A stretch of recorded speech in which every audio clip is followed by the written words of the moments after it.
Eden, étudiante en Master 1 de droit public, vit dans l'une des résidences de l'université Félix Houphouët-Boigny de Cocody. Aujourd'hui, elle s'est vue obligée de libérer la chambre qu'elle occupait illégalement depuis des mois. On essaie de faire notre effort pour pouvoir rentrer, ne pas être surpris. Peut-être qu'on sera brutalisé, on ne sait pas ce qui va se passer plus tard. On ne sait pas s'il y aura le calme, on ne sait pas si ça sera gâté. Moi, comme ça, il m'aurait à Gonzague. Quand je pense qu'il était à Gonzague, venir à l'école, franchement. Bon voyage. Déjà, même la vie étudiantine, même au campus, c'est pas facile. Étudiante résidant à la cité Mermoz, Estelle. Mais vous avez bagage de... Attends, c'est foyer, vous avez parti faire bien. Désolé. Est dans le désarroi. Elle ne sait pas chez qui s'est réfugiée, faute de parents à Abidjan. Tous mes parents sont à Saint-Pédo et je ne sais pas comment faire. Depuis le matin, dans tous mes bagages, on ne sait pas où passer, il pleut, on ne sait pas où passer. Si on n'a pas le temps aussi, moi-même je dois soutenir, je n'ai pas encore fini, c'est un peu compliqué. Ces étudiants ont pu avoir accès à ces chambres de diverses manières. On a préféré partir aussi parce que c'est le ministère qui a demandé qu'on parte, donc on n'y peut rien. Moi je ne savais pas qu'il y avait une procédure légale pour commencer. On m'a dit non, pour pouvoir accéder à la Cité Rouge, il y a le CROU et il y a la FECI qui gouverne. Mais la FECI a plus d'influence que le CROU, raison pour laquelle je suis passée par la FECI. En tout cas, le CROU, là, c'est eux qui gèrent les admissions et les réadmissions aux résidences universitaires. Donc, ceux-mêmes qui sont habilités à faire ça, là, FECI même, là, a plus de pouvoir que eux pour pouvoir donner des résidences, les logements aux étudiants. On peut faire ça. Ouais, il faut croire. Pour avoir une chambre ici, c'est un peu difficile. Voilà, je suis quitté à Boisseau, je ne connais personne ici. C'est mon oncle qui est ici. Voilà, donc moi, lorsque je suis arrivé ici, mon oncle m'a hébergé comme un Cambodgien.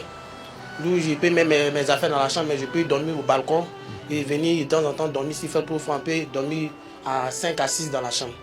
Mais mon oncle a réussi à causer avec une personne qui a ses papiers, mais qui ne vit pas ici. Regardez. D'où, comme c'est son ami proche, il a remis les papiers, mais nous on vit. Vous avez compris? C'est-à-dire, il a ses papiers en tant qu'étudiant, mais il ne n'est même pas même sur la cité. Mais il loue, c'est-à-dire c'est son argent, du genre, c'est son travail quoi. Il prend l'argent là et puis il donne. Et comme on lui donne l'argent, et puis lui, il met les gens dedans. C'est-à-dire, il n'est même pas là. Lui, c'est qu'il a les papiers qui ont écrit, peut-être ils ont écrit dessus, il est étudiant, bien quoi. Et là. Puis c'est sa position. Le cours n'est pas au courant de tout ça là. Et nous aussi, c'est avantageux pour nous. Depuis ce matin, les avantageux. occupants illégaux des chambres en résidence universitaire s'activent à emporter tous leurs effets personnels avec beaucoup d'amertume. C'est pas normal. Hein? Parce que nous sommes des êtres humains, pas des animaux. Donc ceux aussi qui peuvent rentrer légalement, on leur interdit, eux, ne sont pas être humains. C'est pas normal. Vous êtes de l'illégalité, toi tu parles de normalité. Même un locataire qui loue une maison, Étudiant, locateur. avant de quitter cette maison, au moins 3 mois. Mais nous, étudiants, on nous dit de libérer 24 heures. C'est-à-dire qu'on a reçu le message hier. Selon vous, est-ce que c'est normal?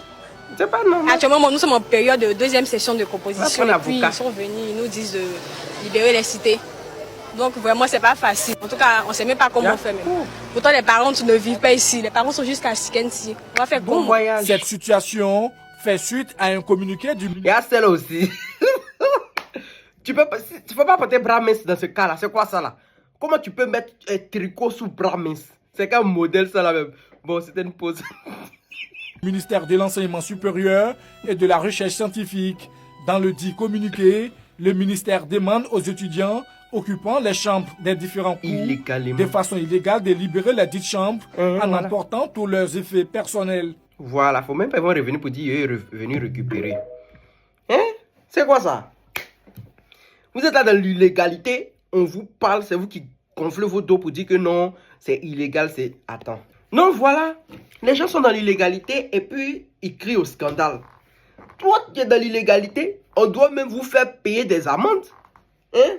Parce que c'est vous, quand vous grandissez avec affaire, parce que vous ne voulez pas passer par la voie normale. C'est vous qui faites qu'il y a toujours corruption dans le pays.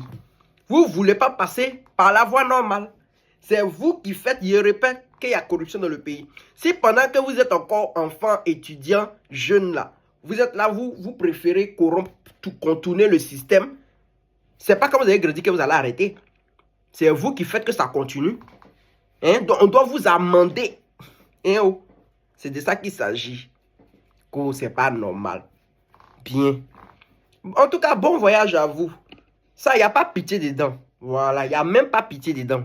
Dites ce que vous voulez en commentaire.